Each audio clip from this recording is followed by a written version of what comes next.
You're listening to the AfterBuzz TV network, now the largest new media platform on the web, and your #1 source for after-show entertainment. Very good, Keith Johnson.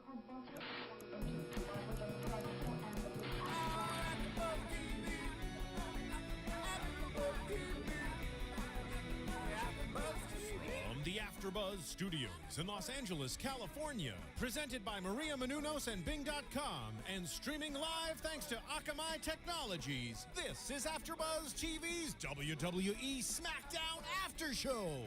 We'll break down tonight's episode and get you all the latest news and gossip. If you'd like to buzz in on tonight's show, you can buzz us at 424-256-1729. That's 424-256-1729. And now, another post-game wrap-up show for your favorite TV show. It's AfterBuzz TV's WWE SmackDown After Show. What is up, everybody? Ladies and gentlemen, boys and girls, dogs and cats, welcome to Buzzin' After SmackDown, I should say. We are brought to you by Bing. Bing is for doing. We're doing another SmackDown AfterBuzz show. I know what you're thinking. Rick Drazen lost some muscle and shaved his beard. No, don't fret. Rick Drazen and his buddies, they're taking a much-deserved week off. I'm Christian Rosenberg. I'm known in Southern California's professional wrestling's voice of choice. Happy to fill in for him, and we got a great crew here filling in as well. We have our lovely AfterBuzz's Divas champion right here, Miss Cathy Kelley. Hello, everyone. We got our thrill, Mr. Phil the Thrill Svitek. Welcome, everybody. Well. And from parts unknown so far that he's hanging on the back, working in the production, and he's so unknown he doesn't even have a Twitter.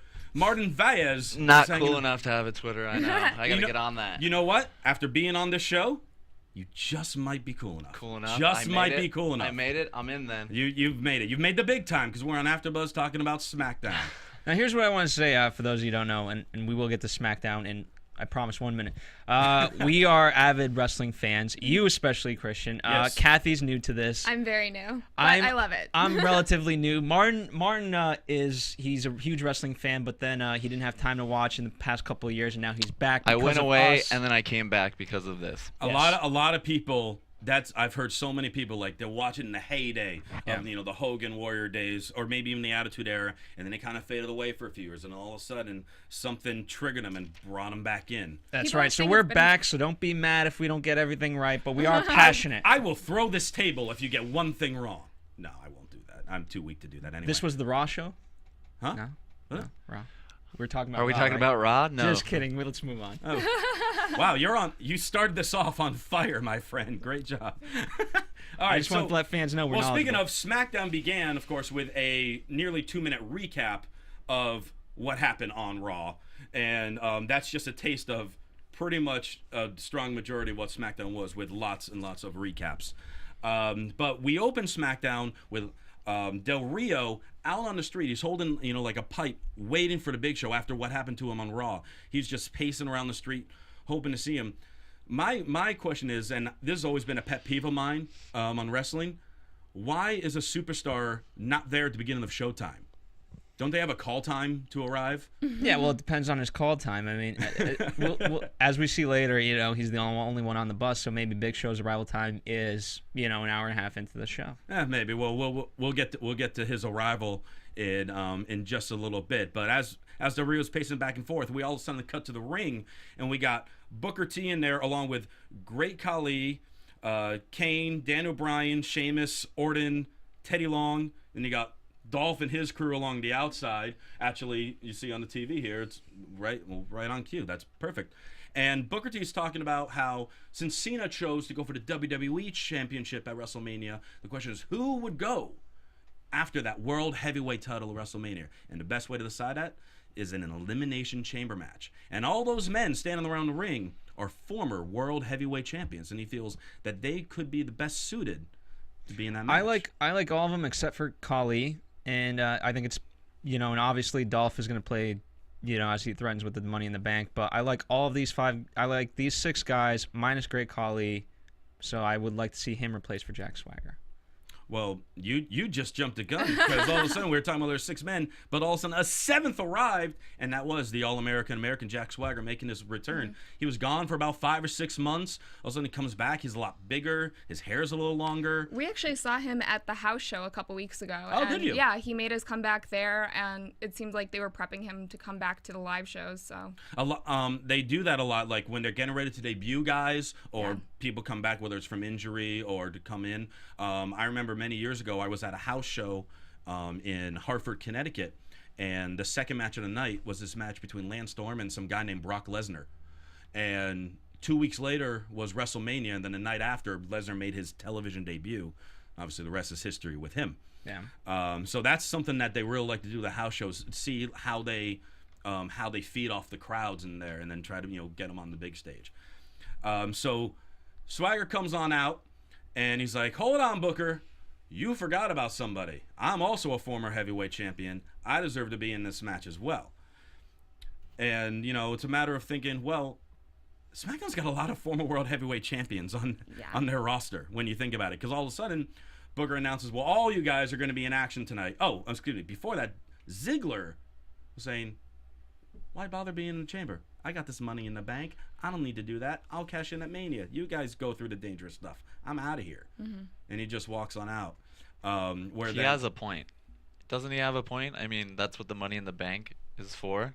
Like, can't he just cash it in and be like, all right, I'm over the Elimination Chamber? You're absolutely right about that. Like, he can cash it during the Elimination. He could cash it in tonight if he wanted to. That's the beauty and the shock value of the Money in the Bank. You never know when it will happen. People are actually saying that he might cash it in right after Elimination Chamber, so we'll see.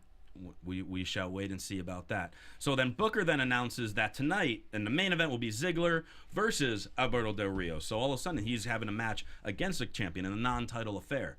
And then also announces that all the other former champions will be in action to try to see who impresses him the most to be worthy enough of being in that Elimination Chamber. And then we start things off with Team Hell No against another man who was a former heavyweight champion, and Rey Mysterio, and Sin Cara.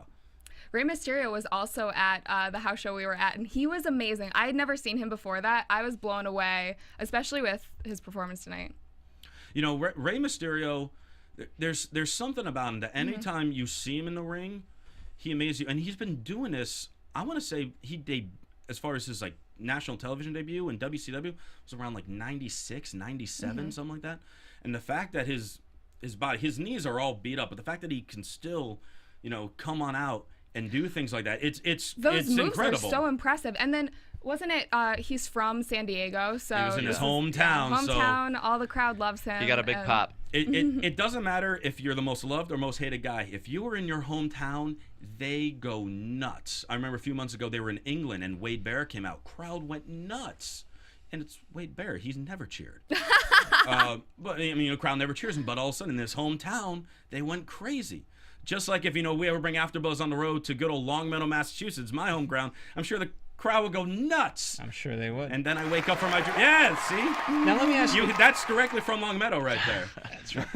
Let me ask you this: did they give? It seemed to me they gave him a lot of the heavy lifting, and is that it because they were in San Diego, or Ray is better than Sin Cara, right? It seemed like to me. I hate to say it, but for me, Sin Cara, he wasn't as impressive. When they had Who's him. older? Ray is definitely older. Ray is definitely older than Sin Cara. Well, Ray taught Sin Cara. Well, Ray over the last few months, they've been teaming together and kind of become a mentor to Sin Cara. There's someone with. I think Sin Cara, as impressive as some of his moves are, I feel like he tries too hard because he's in the shadow of Mysterio. So he's trying to overtake, be the new luchador. And he's trying to do these other moves that we've never seen before on television. And in doing so, sometimes he might slip up a little bit. And there was even this one moment in this match where Kane gave Sin Cara a sidewalk slam, but Kane had trouble lifting Sin Cara. And Sin Cara's half of Tiny. Kane's weight. And it's just like the little things like that make people kind of question it. But he has also had a few injuries since he's since he's been on TV. So that's obviously sidetracked him as well. Let me ask you this: there's a lot of speculation with Rey being in WrestleMania, and especially now with we'll definitely talk about it more. But with Team Rhodes Scholars kind of gone, and that was the big feud. Is this the tag team championship that we're seeing for WrestleMania? As far as Hell No versus Mysterio and Sakara? Yeah. I mean, you never know. Who knows if Team Hell No will still be the champs by Mania? Right. There's one thing with like those shocks. Sometimes, once in a blue moon, they'll at like a house show like you were at a few weeks ago. A title might change hands at those. Yeah. Once in a blue moon, that does happen, and it kind of drops people. Oh, we got to go to the house show because who knows what's going to happen. I wouldn't mind these guys being at WrestleMania though, as the tag team. Match. I've heard a lot of no pun intended buzz about not the two of them teaming up at Mania, but the two of them facing each other at Mania. How? We'd have to wait and see how that happens. I mean, right now there's no way of that happening. For me though, I think that this was the most entertaining match of the night, and it was just because it was something different and it was interesting. I think it was also the only match that had a commercial break in between it. It was the only one that had the lane for it. It was definitely entertaining, definitely fast-paced. Daniel Bryan is the type of guy that can work with anyone at any size. So all of a sudden, him working with the speed with Mysterio and Sin Cara was definitely something a little different than you've seen, say, when he's wrestling against a guy like Damien Sandow. Was much more, ring psychology, technical aspect, which then Daniel Bryan can be with that, just because Daniel Bryan is a phenomenal wrestler all around. But the match ends with Mysterio and Sin Cara getting the surprise upset win, and then you see Team Hell No continuing to argue again. All of a sudden, they started becoming one, becoming a real team, and then they're falling apart again. You said that there might be some switch ups with the tag team division. Yeah, so maybe, we saw them at Royal Rumble and they were kind of feuding. Yeah, Kane and Daniel Bryan. I mean, that's one thing that I'm thinking, who knows, maybe that's why I'm questioning how much longer will they hold on the titles. Will their anger finally cost them the gold, and will they start feuding with each other? The good news for me is that it wasn't really, as much as Daniel Bryan was yelling at Kane, it wasn't really Kane's fault, because he got hit first by Rey Mysterio, and then he was down, and then later that happened. They threw him out of the ring again. Yeah. So he was trying. Yeah. And Daniel Bryan was just like, "Where were you?" Yeah. Like the Kane is like, he's like, "I was in trouble. You were supposed to help me, like Sin Cara." Oh, that was another thing I noticed when Mysterio was in the no lock. All of a sudden, you see him literally yell to Sin Cara, gonna get in the ring. Just like another, maybe I don't know, maybe it was planning like him yelling for Sin Cara to help, or maybe it was thinking of like, all right, Sin Cara, you're a step behind again. But these are definitely things that they work on, and things that strive to improve. And you can tell by the sound of the crowd in there, they were firmly behind their hometown boy in Sin Cara. Yeah. No doubt about that. We go from that back to Del Rio outside, and then this was a pet peeve of mine. This is one of my all-time biggest pet peeves in wrestling. Matt Striker goes to try to interview him. Matt Striker is holding the microphone. He then pushes the microphone to Del Rio, who is still 15 feet away from him, and you hear Del Rio perfectly clear. That's why, backstage segments, I never understood is someone's interviewing a wrestler. Then all of a sudden, say another wrestler comes in and interrupts it. That interviewer leaves. There's no microphone. They're talking, and it sounds exactly the same. It's just like, all right, we know you have the boom mics in the back, but is this really necessary? I mean, you can have the guy interview him, but if the microphone in that situation is pointless, just kind of have a conversation. Kind of like we're having now, minus these. I don't mind it. Yeah, I don't mind it. I just find it funny because you see it so many times. Yeah. Go from that, and then we got Khali versus Jinder Mahal of 3MB. The shortest match of the night. Shortest match. We got a recap of that fantastic karaoke action from Raw with Khali, Zack Ryder, and that whole crew. Apparently, Natalya during the short match was offended by Drew McIntyre's guitar thrusts, and she seemed so. Well, what was upsetting? He was higher up than her, and basically the guitar was right in her.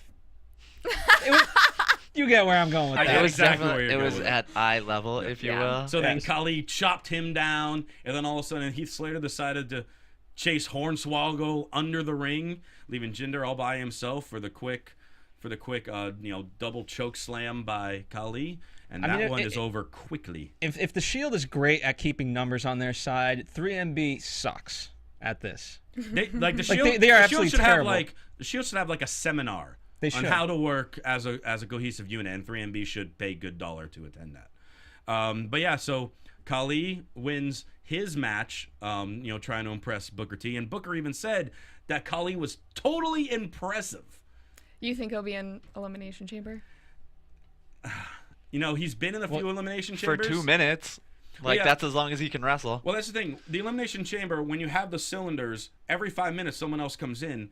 And anytime Khali has been in one, after he's entered, he has been eliminated before that next cylinder is open. So he has always been in that chamber for less than 5 minutes. Mm-hmm. So it's just a matter of you really want to give him one of those spots, or say give it to Rey Mysterio, or give it to Jack Swagger, or one of those other guys that was not in that original 6. Big Show wasn't in the original 6.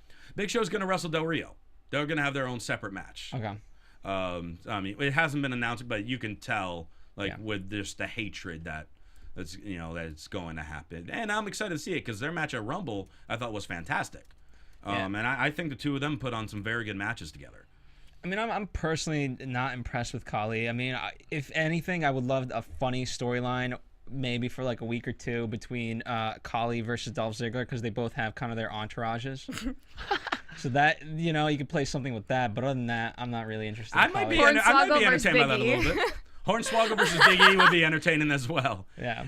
They actually once did Hornswoggle versus Khali. That would be fun. That was interesting. Yeah. And you've said it. I mean, AJ and Natalya, they're two of the greatest wrestlers right now. They're arguably the two best, divas as far as wrestling wise as well. Yeah. In the WWE, and you never see them wrestle. So that would be fun if they did kind of something like that, because it would give them a chance to do it. Yeah. I've been pissed off for the last few weeks because after Eve retired, there's been very few divas that we've seen. I mean, we have Caitlyn, and then they keep on bringing in a couple girls. And why don't they have AJ wrestle again? Why don't they bring in other girls? I don't understand why they don't feel the need to bring up their diva. And they do have a feud set up between AJ and Caitlyn, because they've always done the backstage things with them arguing or shoving each other because they both came in at the same time.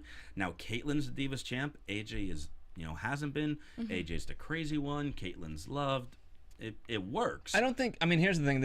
In terms of the divas, I don't think they know exactly where they're going, and we've said that multiple times. I know our Raw hosts have said that multiple times, to the point that I can't give it away who, but I know they're trying to hire old divas to come back to try to rejuvenate it. They're also doing, in the next couple weeks, they're having a training camp for a lot of girls who are coming in to potentially be new divas. Well, that'd be good, maybe hopefully, at that point, then maybe after Mania, because you're not going to see a whole lot of debuts from this point on through Mania, but usually right after Mania is when all of a sudden he's either some more shocking returns or some debuts, whether it's a new diva, a new superstar, and all that. So we will see about that. But meanwhile, while Booker was talking about how impressed he was by Great Khali, out comes the Rhodes Scholars. But they have a huge announcement. The Rhodes Scholars are no more. All of a sudden, this tag team that's been fighting with Team Hell No for the last several months and never able to get the job done has decided we're going to go on with our single squares, but we're still best friends. Side by side. Side by side. Yeah, it was don't walk in front of me, I might not follow. Don't walk behind me, I might not lead. But walk beside me, and I'll be your friend. I mean, they hugged it out and said, "We're best friends. We're best friends. We're best friends." No, we're best friends. They hugged it out. And then Booker says, "Well, tonight, Sandow, you are going to be facing Sheamus in a regular one-on-one match, as opposed to the tables match they had on Raw." And Cody goes, "I'll be with you in spirit," and just walks away. And that's the last we see Cody for the night as well. And Booker seemed to find himself very amused when he said, "You just went from Rhodes Scholars to Roadkill." I thought that was funny. I'm glad you laughed with Booker on that one then. And then, of course, we get the screen cap. When SmackDown aired, it said, 65 days until Mania. Tonight, we're filming on Sunday here. We're officially 63 days, 9 weeks from today. It's the granddaddy of them all, WrestleMania 29. We get another recap from Raw of Paul Heyman's performance review. How we all absolutely love this on Raw. I was kind of bummed that they did not show him saying it wasn't me. Like after the video show, they didn't show the part of him denying that it was him in the video, because I found that to be absolutely hilarious. Deny. But then we saw exclusive footage of Vince being stretchered out at the end of Raw, and they announced that Vince has suffered a broken hip at the hands of Brock Lesnar. He needs surgery. That's not good. And we finally saw Stephanie McMahon. We saw Stephanie McMahon in tears. Who was looking good, by the way. I always think Stephanie looks good, so. Stephanie always has looked great, and she's there by her daddy's side in tears. Why did this bad man hurt you? You got to think, who would Stephanie go to when someone Triple H? One the only Triple H. I'm just saying. Triple H and Brock at Mania? Yeah, I mean that's what a lot of people are saying, right? The rematch for SummerSlam. And then we also find out an announcement this Monday on Raw. Paul Heyman will be on the latest edition of Miz TV. So that should be entertaining. Because anytime you give Paul Heyman a mic, it's entertaining. I hope it is, because I like the idea of Miz TV, but like I want to see actual answers. It always gets interrupted, or like I don't know. I think they play it up in the wrong way, and I would love to see Paul Heyman and the Miz just really kind of go at it. Well, a lot of like the talk show segments that they've had over the last several years, they always end with interruptions for the most part. I mean, gone are the days of the barbershop and Brother Love show and Paul Bearer's talk show where they just had the interview with the guy and then the guy left and that was the end of the segment. Always like they bring up some guy who's having a feud with someone and then the person they're feuding with interrupts it. But you never know. There might be the shock with Lesnar might come out with Heyman, maybe F5 Miz, maybe Triple H will come out, maybe Rock will come out, who knows? Yeah. But I'm legitimately interested in their thoughts, even if it is Brock and Paul Heyman. I want to see something a little bit more. It doesn't have to be long, but something substantial. Yes. Rather than just the interruptions.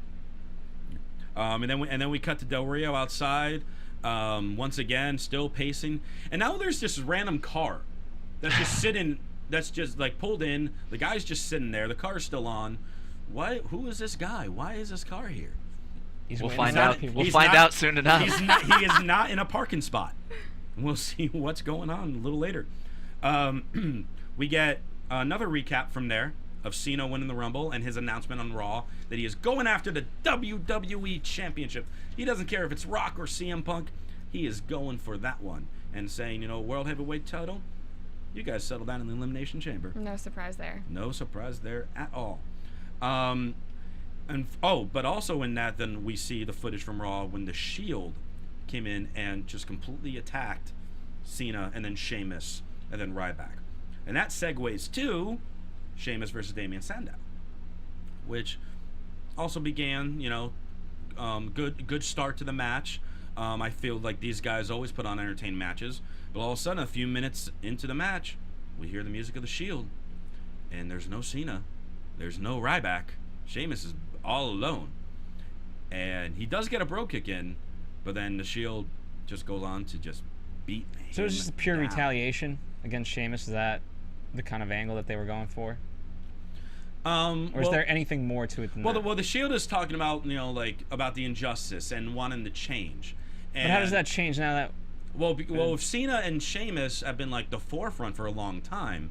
Now, Ryback is fairly new, so they, kind of question it with that. But Cena and Sheamus, they've been the forefront of, the main events, both on Raw and SmackDown for a long time. And they're, trying to demand change. Maybe this leads because who knows? Maybe Sheamus is the one to decide to bow out of the chamber because he wants to take on the Shield instead. But then if Heyman's, and then Swagger comes in. If Heyman's in working with the Shield, then that whole argument of justice and truth and all that goes out the window. Then now it's just, for me, it's just retaliation against Sheamus from what happened on Monday.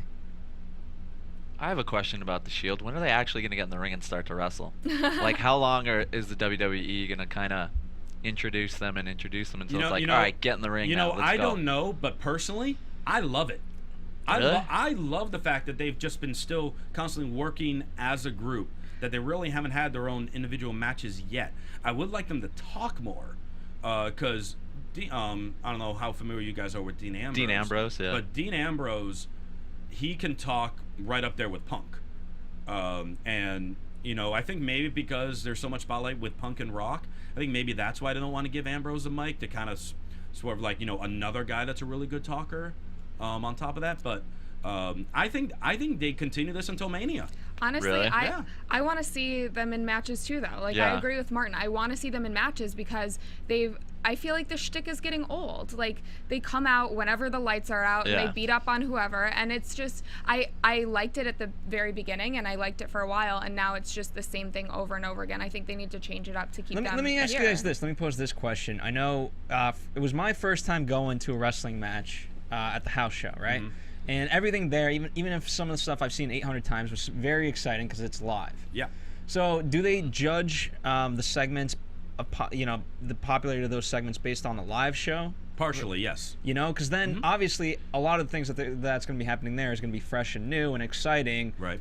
But for us TV viewers, we're like, you know, we've seen it 800 times. Yeah, So yeah, but it was exciting when we went to the house show too, and we were like wondering if the Shield was going to be there, and we were like, oh, what if they walk down by us? What if Roman Reigns is right? So but that's what we I'm were saying. excited that's the at the excitement live for it. show, right? And I agree with that point. And Cathy, what you said is exactly what they want the fans to say. It's like, oh, they're doing this, you know, over and over. You know, like they keep beating them down. When is this going to stop? When are they going to start to wrestle?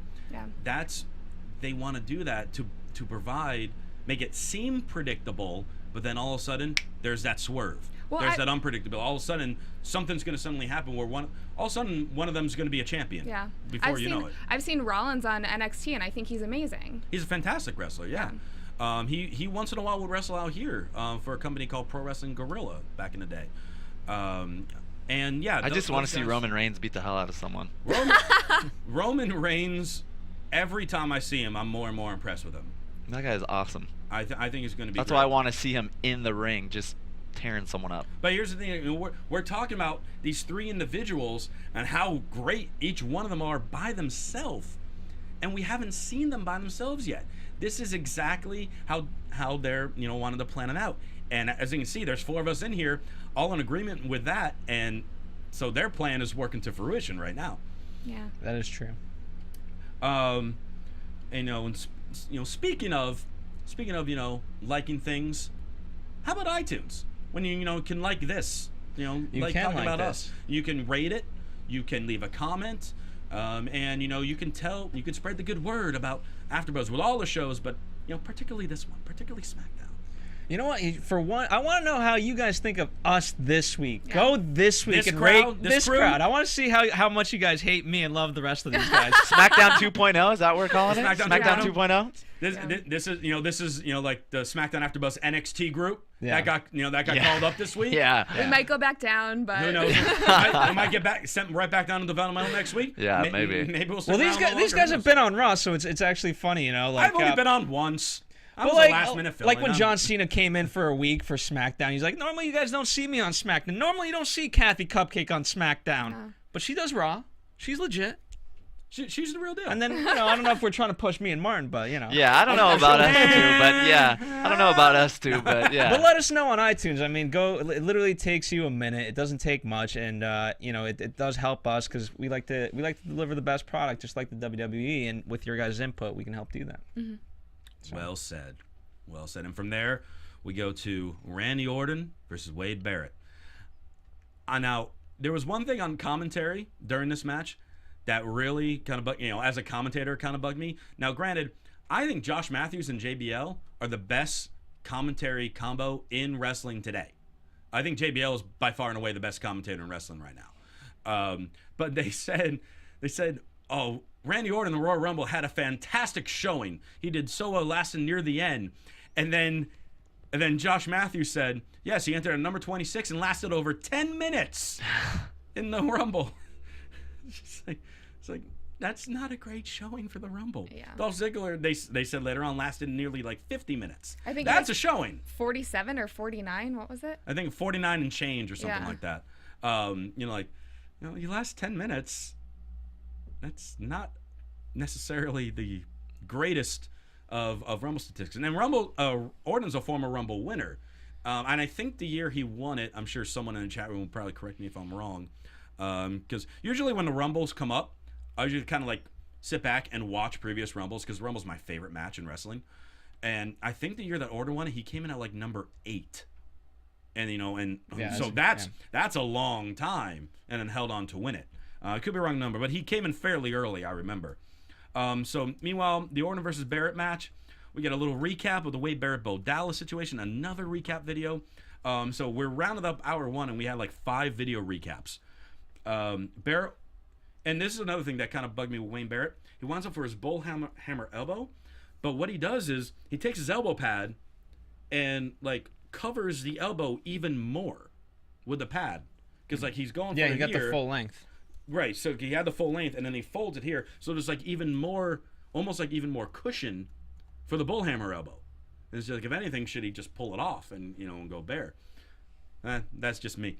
But he goes for it, and he ends up banging into the ring post, and then Orton then takes it from there, hits an RKO. Wade Barrett loses cleanly on Raw and SmackDown this week as the Intercontinental Champion. They say Wade Barrett's been off his game. Remember, that's what JBL was talking about, that maybe Bo Dallas kind of threw him off his game, got him in his got in his head. His ego's got to be busted. Right, and then when they go backstage. And then when you go backstage, he's about to be interviewed by Matt Striker, but all of a sudden, off camera, he sees Bo Dallas talking with Layla, and then Barrett just snaps and tackles Bo Dallas and just lays him out. I'm sure I'll like Bo Dallas in a couple weeks, but right now I'm just not feeling it yet. To me, he hasn't really done anything yet. But nothing significant, at least. But he's he's in the process of we're working him in. He had the surprise moment. It seems like they really want to bring him. Yeah, and he was down in developmental for 4 years.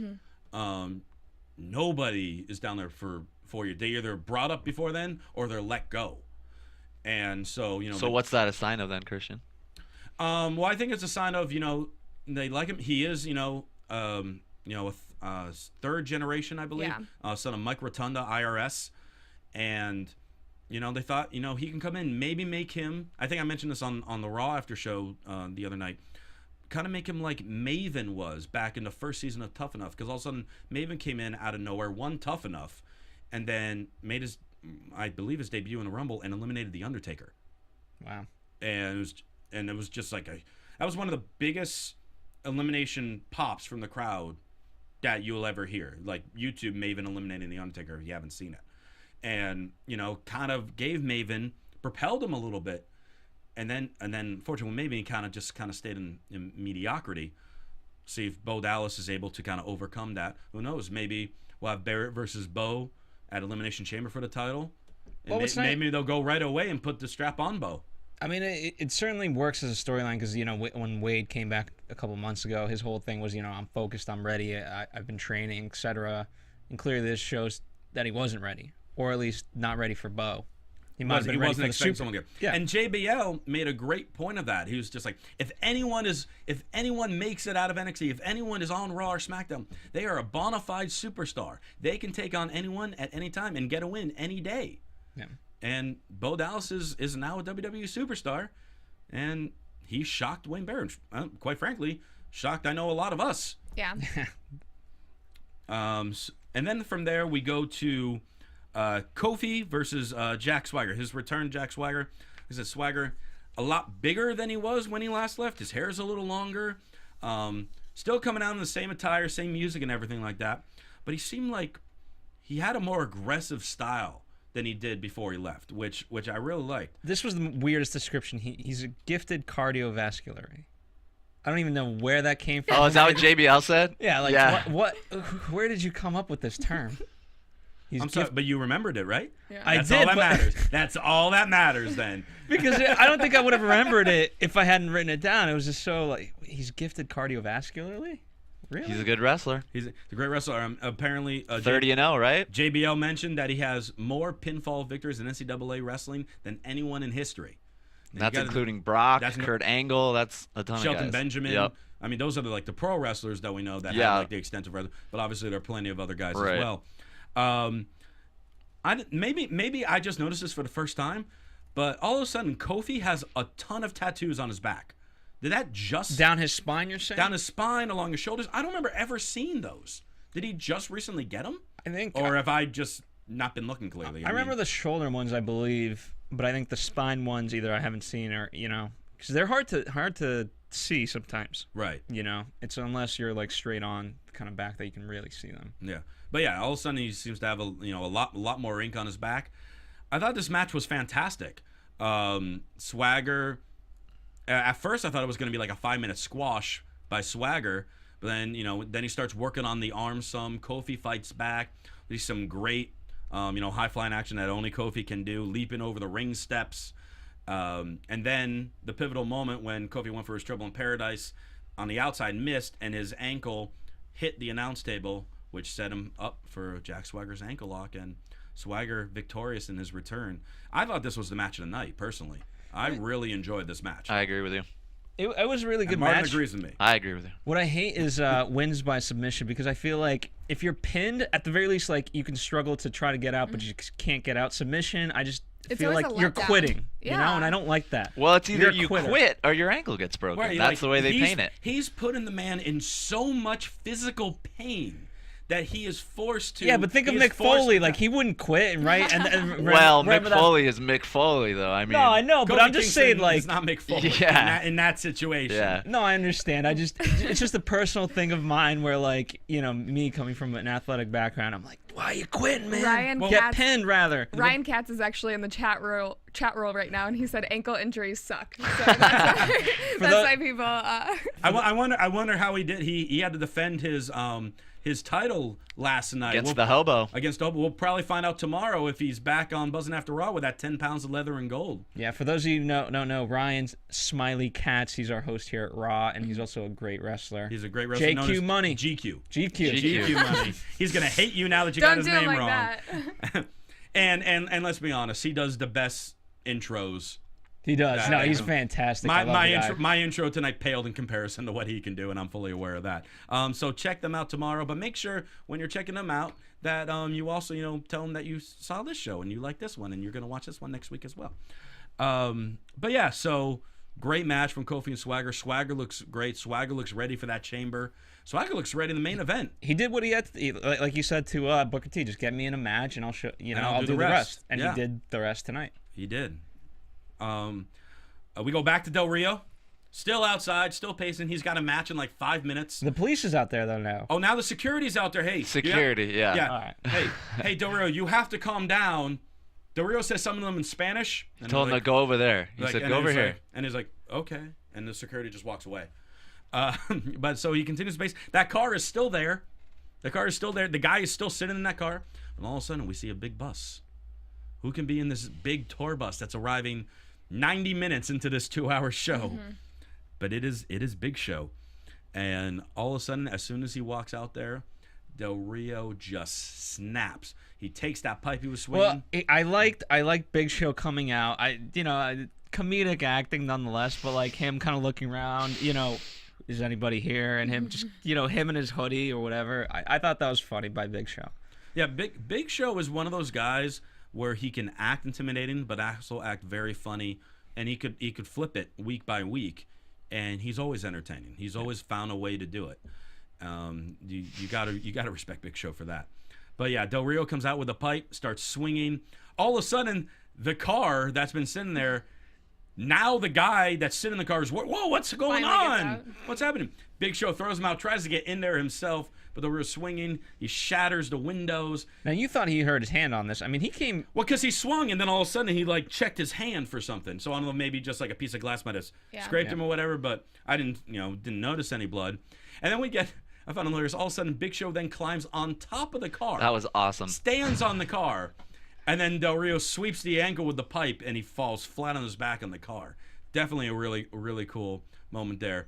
And Big Show eventually, continues to, roll away from him, and then happens to find another parked car. Yeah, no, wait, didn't he throw someone out? I think Big Show just committed Grand Theft Auto on live TV. Grand Theft Auto. There's another car. The keys are in it. It's running, and he hops on in it. Now, to be fair, that guy, like with the first car, there could have been a guy there, and as soon as he saw what was going on with the other car, I'm getting out of this car, whatever, I'm out. That's what just saying. I didn't know they had so many parking spots around the production trucks. But that's, I don't know. I haven't been back there around the production trucks personally, so maybe there's something I don't know.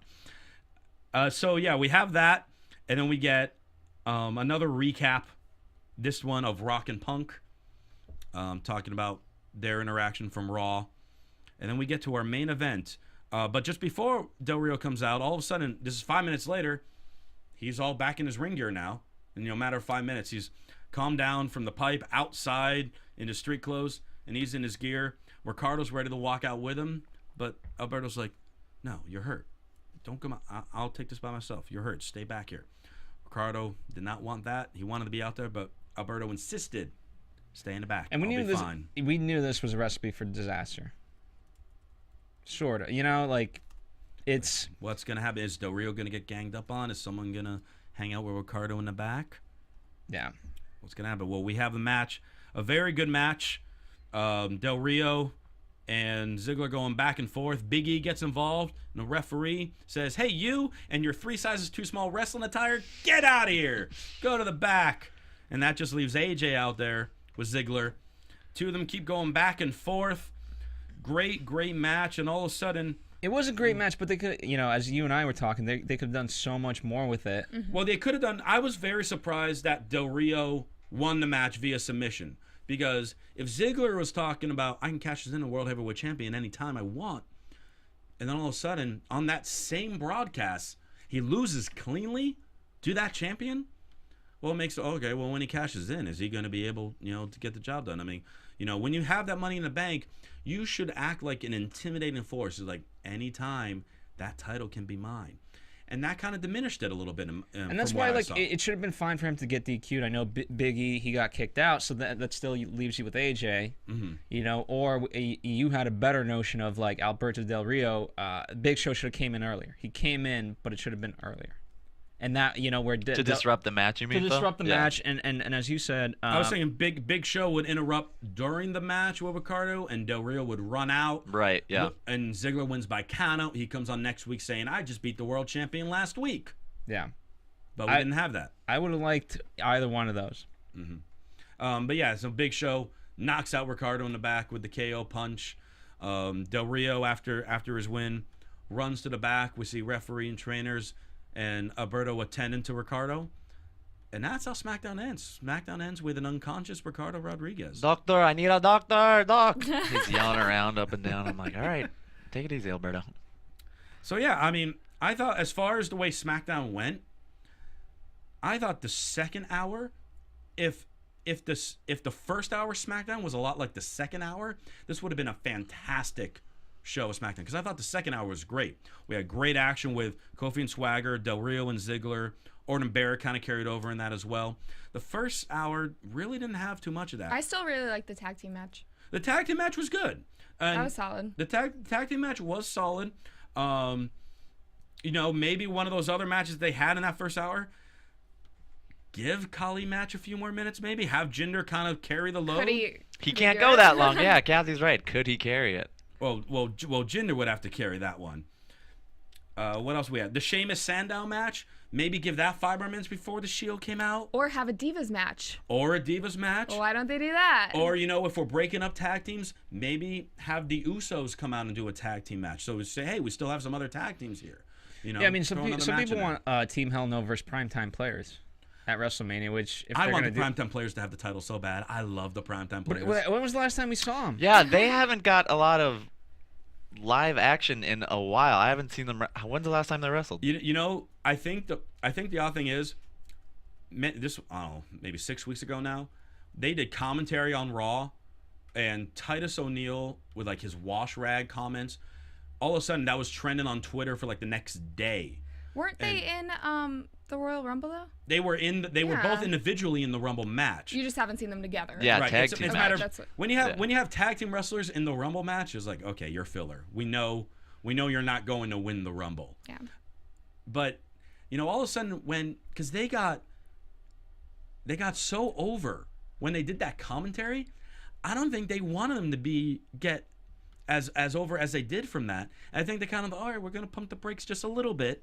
Yeah. Kind of like push it. Because I think the following week, it was Ryback versus Titus in just a one-on-one match. And Titus didn't even have an intro. And then obviously Ryback squashed him. So we'll see. I would love to see the Primetime Players get a WrestleMania moment because they're entertaining. When they came out, I thought Titus O'Neil when he first came out was terrible, but the guy has grown on me. He's become much better in the ring, and he's entertaining on the microphone. And I think they could definitely do stuff like that. And they maybe even sell some Primetime Players clothing. Hey, speaking of clothing, we haven't talked about our AfterBuzz store. Yeah. That's right. I'm pretty good with segues. You Go for are. it. This is pretty much brand new. We started like about a week and a half ago at this point, but a lot of you guys have been asking for how do I get an AfterBuzz shirt or hat or something like that. A coffee mug. That's right. We've now brought it to the fans by popular demand. So if you go to AfterBuzzTV.com, at the top there's a banner for shopping. And again, there's guys' clothes, girl clothes, baby clothes. Mm-hmm. What? It says shop now. It's right above the shows button, so it's really easy to find. So I wish I knew about this sooner. My nephew just turned 1 year old. I would have got him after. Put that baby There's in a onesie. Yeah, you can get him whatever. I might have to get my nephew an AfterBuzz onesie. Babies love podcasts. That's so. right. And onesies, according to his first word will be AfterBuzz. Hey, we love that. And it's really good quality T-shirts. Mm-hmm. So I know some of you guys are upset. Why isn't this shirt like $10? Okay, it's more like $20. Yeah. But let's be real. It's really quality. And the irony is, none of this goes to us. We just wanted to make sure that we delivered it to you guys in the best way. And in order to have the most options, we could literally just have like one T-shirt, and that would have been, then we could have actually made money. But we wanted to give you guys as much diversity, and so unfortunately we get no money off of this. Yeah. But you guys get the T-shirts. We didn't set the prices, but honestly, they're worth it. Like the quality, it's all American Apparel, and you know what I would good say stuff. about the prices, everyone? If you tweet Martin. Oh, he doesn't Tweet have a me. Twitter. Oh, wait, no. But about the prices, you buy $30, $30 T-shirts on NFL. You get a Broncos T-shirt, $30, $40. Mm-hmm. You get a Saints sweater, $60. And we're your team. And you we're know your the favorite difference- team. And you know buy the our difference merch. with that? You buy a Broncos shirt, you buy a Saints shirt. You know what? They have off seasons. That's right. AfterBuzz doesn't have off seasons. That's right. All year round. You can wear that shirt all year round. We don't take breaks. And if you live in California like us, you can wear that T-shirt all year round. So rep your favorite team. Absolutely. Us. Now, I want to talk real quick because we ran through SmackDown there. Yeah. But let's talk a little bit back to the beginning when we were talking about setting up that Elimination Chamber. Because we got to look at all the possibilities that we have here. And this is something that I'm actually really excited about with the Elimination Chamber. The fact that we really have no idea who's going to face who at Mania. Because, first off, it all depends on who wins between Del Rio and Big Show. But then you essentially have 7 or 8 other guys, I should say, that could be in the chamber. Actually, if you think about it, there could be a 9th. Jericho. Okay. Because Jericho is also a former World Heavyweight Champion. If they want to, keep pushing Ziggler and Jericho to Mania, have the two of them in the chamber, then, someone else might get switched. But you have those possibilities of, will you have Sheamus take on Big Show again? Will you have Orton take on Big Show? Or Orton take on Del Rio? Will Khali have his WrestleMania moment? No. Please, no. It's an option. Will Rey Mysterio make the dramatic comeback and somehow emerge in that? One thought that's popped into my mind that I find very interesting with Swagger's return. If Swagger suddenly wins the chamber, he's known as the All-American American. If he goes up against Del Rio at Mania, you have the American as the bad guy. And Del Rio is the Mexican who's the one being loved. Del Rio had a huge pop today, too, at pop. San Diego. And this is in New York. Heartland, and it's just like that would be really interesting to see if WWE would try to pull the trigger on something like that and have the American boy be the heel. Yeah. I mean that's something like do you like that, Christian, or no? I would personally like it. It's just a matter of how would the fans WWE the general fans that are giant stadium international. fans, they are international. So and people come from all around the world to WrestleMania. Mm-hmm. Like they'll always show video packages of like I came all the way from Australia, I came from Switzerland, I came from India, all this stuff to to come to WrestleMania because that's the biggest stage of them all. Well, they do something like that, and that's why I love that we suddenly have a little bit of unpredictability. We could have a little bit of a swerve. I mean, and who knows? We could be saying Swagger versus Ziggler or Swagger versus Del Rio, but all of a sudden Ziggler cash in at Elimination Chamber for all we know, and then that completely switches everything else up. That's the awesomeness. I'm going to quote Edge there. That's what reeks of awesomeness from the Royal Rumble to WrestleMania. That's where you have the most unpredictability. You know, to me, the WWE is kind of like a slot machine. I don't know if bear with me for a minute. You sit at a slot machine. You see people sit at slot machines in Vegas or whatever, and they're putting money after money, just pushing that button, nothing. It's just for them getting just so predictable. Nothing's happening. Might get $2 here, might get $10 there, blah blah blah. And like, you know, just when, you know, the casual slot machine person, or just in this case when the casual wrestling fan is just like, oh, this is too predictable, I'm getting sick of it. Boom, they hit jackpot. All of a sudden there's that swerve, there's that sudden moment, there's all of a sudden something out of the ordinary. It's just like, oh, well, this happened, then I got to keep going. I got to keep watching. That's what happens whenever I'm at Dave & Buster's, so. well, on that lovely, you know, Dave and Buster's plug, are they sponsoring the show too? That's great. We got a new sponsor. That'd be awesome. I have a question for you guys. Yes. WrestleMania hangover, right? Yes. So it's a term that I discovered, and it's basically how they're going to give all these old wrestlers a push for there, right? Obviously, you have The Rock. Now that Jack Swagger's back, Brock, Triple H, you know, Undertaker. He's always been in WrestleMania and stuff like that. And then, you know, after WrestleMania, we don't really get to see these guys on Raw and SmackDown. So what's, you know, how do you guys... Would we throw Jericho in that mix too? Jericho could be in that mix. Yeah. He's in there now. Yeah. You know, what are your guys' feelings about this kind of notion? And you know, the notion... Also, a lot of people are saying if you guys are going to do these, bring these old wrestlers back, give a pop to someone. Well, that's why the two most sought-after Raws normally in the year is the Raw right after the Rumble, because that begins to build up to WrestleMania, and then the Raw right after Mania, because that one is like, okay, where are they going to go from here? Is someone new going to debut? There have been some great Raws this year, though, and I feel like the one right after Rumble was kind of disappointing. You know, I was a little surprised overall. I expected more build-up to Mania, but then obviously the Lesnar return at the end kind of solidified it. Okay, now we're on the road to Mania because Lesnar's back. I mean, they've been talking about the road to WrestleMania, especially in SmackDown this week, and I was really impressed with SmackDown this week. I thought that, like, normally it's the redheaded stepchild of the franchise. Like, it's not... Are you saying that because I'm a redhead? No. Wow. I'm just saying it doesn't get as much attention as... discrimination. Everyone knows that. Everyone knows that it's not... But like, it doesn't get as much... But their colors are blue. Yeah. Raw is red. Well, I'm just saying. I'm saying that it doesn't get as much attention. SmackDown is the little brother. SmackDown was amazing this week. It was. I agree. Really good. I agree. It was good. Oh yeah, and like I was saying, for me personally, the second hour was fantastic. If to me they had the first hour, the tag match was very good. If they had one more match of similar proportion like that in that first hour, then overall to me would have been great. But my one problem, there was like about 40 minutes of really nothing much. Honestly, though, if they just got rid of the Khali and Jinder match and then they added in another match, I would have been so happy with. I would have thought it would be perfect. And just like one segment like that does a lot for the whole aspect of the show. How about the recaps too? When are they going to get rid of those?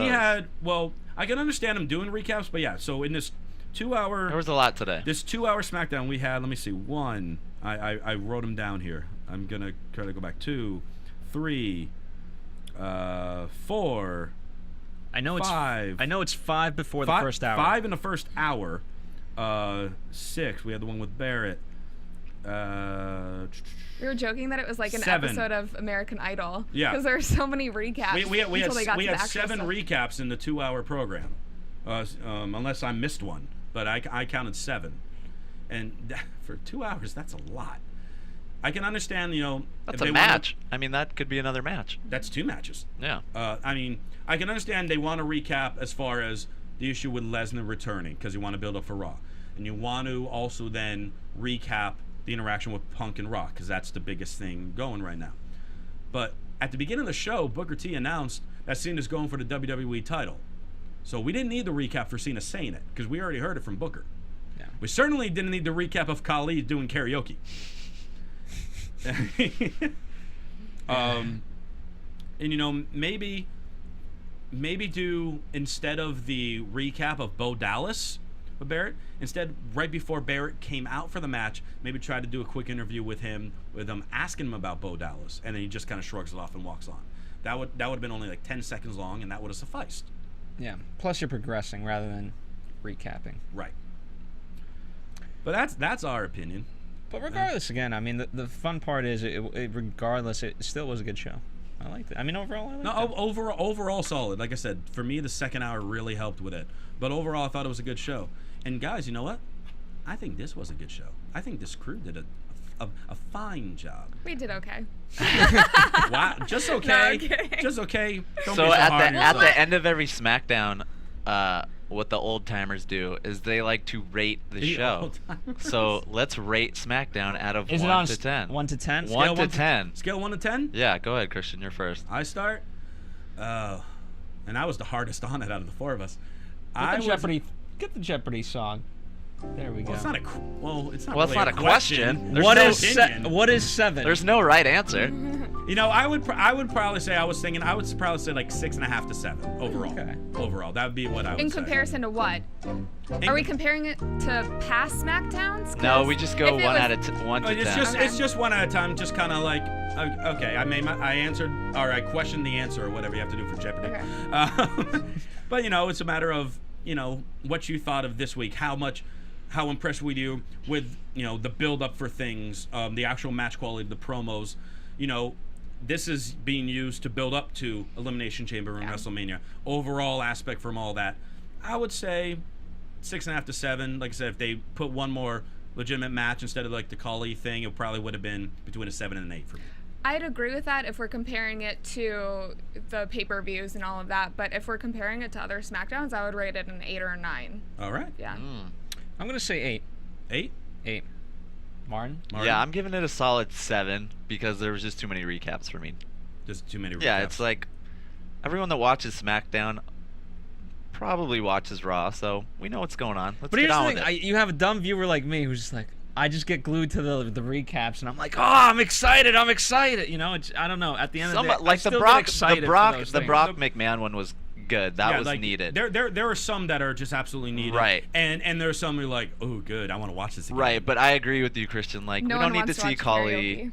singing again. I mean, Khali's. I just didn't like Khali's the one who really brought it down for me. But I just love the music and the presentation of the recaps. So I don't mind as much. I do feel bad because I feel like we're bashing Khali a lot, and here's the thing, Khali, for what he's been able to do based on his just ginormous size and the length, he's been with WWE for like over 6 years now, and it is impressive. It's just getting to the point where it's just like, Khali, I'm sorry, but not even the casual fan isn't really taking you as a serious main event threat anymore.